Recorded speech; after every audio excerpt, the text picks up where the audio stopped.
آپ بھی ماشاءاللہ ایک کامیاب زندگی اللہ کی رحمت سے جو ہے وہ گزار رہے ہیں، تو میں چاہوں گا کہ کچھ آپ اس پر اپنے ذاتی تجربات بھی جو ہے وہ کچھ بیان فرمائیں، اور دوسری بات میں چاہوں گا آپ اس پر کچھ تبصرہ بھی فرمائیں کہ میرے پاس نا ایک نوجوان آتا تھا اور وہ یہ کہتا تھا کہ سلمان بھائی بس میں فلاں ملک میں چلا جاؤں گا اور بس پھر نوٹوں کی بوریاں ہوں گی اور اس میں سے آدھی بوری نوٹ جو ہے وہ آپ کو دے دوں گا.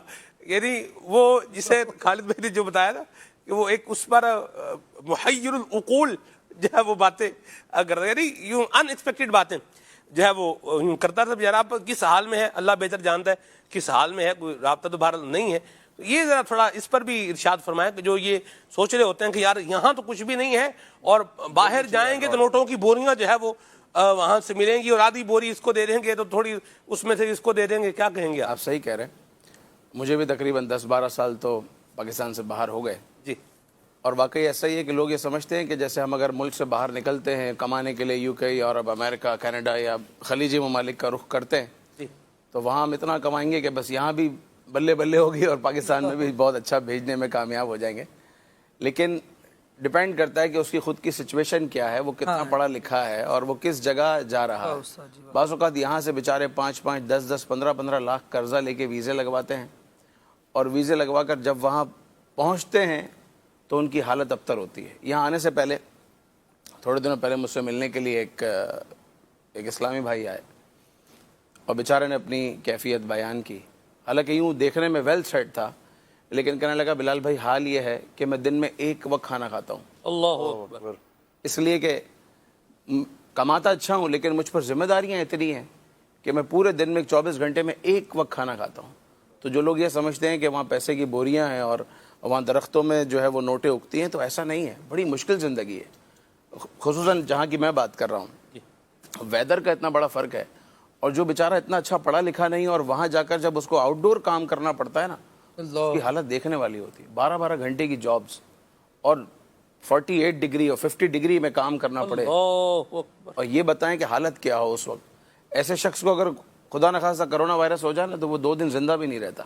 ایسی بھی مثالیں.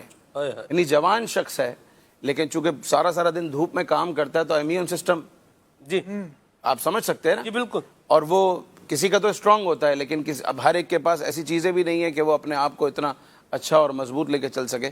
2 دن میں ڈیتھ ہو گئی سلمان بھائی، 2 دن میں. جوان لڑکا 33-34 سال کا، اپنے ملک بھی واپس نہیں آ سکا. وہیں اس کی تدفین ہوئی کیونکہ کرونا والے کو تو ایک ملک سے دوسرے ملک ٹرانسفر بھی نہیں کیا جاتا.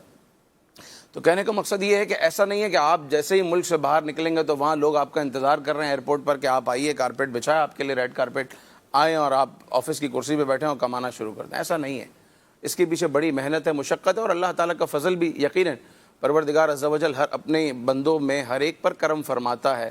کسی کو دے کر اللہ تبارک و تعالیٰ زیادہ دے کر کرم فرماتا ہے، کسی کو کم دیتا ہے وہ کم ہی اس کے حق میں بہتر ہوتا ہے، کسی کو نہیں دیتا وہی اس کے حق میں بہتر ہوتا ہے. ہم نہیں جانتے. تو اللہ تعالیٰ کے ہر کام میں، اس کے ہر فیصلے میں یقیناً ہمارے لیے ہی بہتری ہے. لیکن بندہ کوشش کرتا رہے اور اپنے ملک میں رہ کر جو باہر آ کر 10-10، 12-12 گھنٹے کام کرتے ہیں اتنی محنت اگر 6 گھنٹے یا 7 گھنٹے اپنے ملک میں کر لیں تو اچھا کما سکتے ہیں. کیونکہ وہاں رہنے کا بھی تو اپنا ایک ایکسپینس ہے نا. جی خاص طور پر کہ جو یہ لیبر یہاں سے جاتی ہے وہاں کام کرنے کے لیے، اب وہ اتنی سیلری نہیں ہوتی کہ بیچارے خود بھی اپنے لیے کچھ کر پائیں اور بھیج پائیں اور 4-4، 5-5 سال، 10-10 سال اسٹرگل میں گزارتے ہیں، بڑی تکلیف دہ زندگی گزارتے ہیں. تو اس لیے اپنے ملک میں اگر اتنی محنت کر لیں گے نا، آپ نے بہت سارے واقعات سنے ہوں گے کہ یہاں جو ہے وہ اس کو آفس سیٹ چاہیے اور وہاں جا کر وہ برتن دھونے کے لیے تیار ہے نا ایسا. تو وہاں برتن دھونے کے لیے تیار ہے تو بھائی یہاں برتن نہیں دھوتا لیکن کچھ اور اچھا کر لیتا تو اپنی زندگی میں اچھا کر سکتا تھا. اپنے والدین کے سامنے رہتا، والدین کی زیارت کرتا رہتا، اپنی فیملی میں رہتا. باہر جا کر ایک اور خطرہ بھی تو ہے نا کہ اپنے نفس کو کیسے سنبھالے گا، اپنے آپ کی حفاظت کیسے کرے گا. ایمان کا ایمان کا معاملہ. یہاں تو اپنے خاندان والوں کی وجہ سے، گھر والوں کی وجہ سے، ماں باپ کی وجہ سے، پیرنٹس کی وجہ سے بندہ بہت سارے گناہوں سے بچ جاتا ہے. جب بندہ اکیلا ہوتا ہے نا پھر اس کا بچنا بڑا مشکل ہوتا ہے.